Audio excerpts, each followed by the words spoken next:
It was all about the ears. With very little rehearsal time, the practical effects team had to get them right. Perched atop the head of the child actor Christian Convery, who plays the part dear hero of Netflix's fanciful new dystopian drama, Sweet Tooth, the ears, soft and furry, had to move just right. That meant they had to move like a deer's. This was a job for Grant Lehman, puppeteer and ear wrangler. Working with a pair of hollow, bendable latex ears and a remote control setup, Lehman found a way to practice his job and create mischief at the same time, especially whenever someone new came on the set. When someone was a bit green, and I knew it was the first time I'd seen them, I'd just hold off and not do anything while they were talking to Christian, Lehman said on a video chat from his home in Australia. Then I'd pick my moment to make the ears move and get that little jump back shock from them.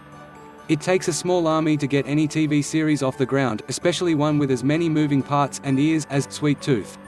Premiering Friday on Netflix, the show, based on Jeff Lemire's much darker graphic novel, takes a decidedly analog approach to creating a fantastical world of hybrid creatures that would seem to demand digital solutions. Computer-generated imagery was certainly used in the making of Sweet Tooth, but only when necessary, often to wipe the screen clean of its hard-working puppeteers. In a series of video chats, artists in front of and behind the camera talked about what it took to bring Sweet Tooth to life. The show, like the comic, takes place in a post-apocalyptic world ravaged by a virus known as the Sick. For the creators and showrunners, Beth Schwartz and Jim Mickle, the first big question was how to depict the virus. What symptoms would it inflict upon its victims? How would they react? How would they die? In the comic book, it's more of a horror kind of pandemic, Mickle said from his office in Los Angeles. It feels like 28 Days Later, where people get growths and have ooze and stuff. As they worked on the pilot, Mickle remembered thinking, I feel like we've seen that before. What haven't we seen in a while? His answer, just a bad flu. It should just be a bad flu.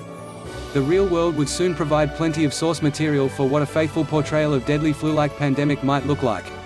But the pilot was actually shot in May and June of 2019, long before the COVID-19 shutdown.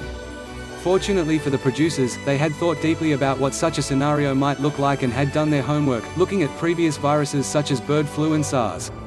All of our science tracked when the real pandemic started, Mickle said.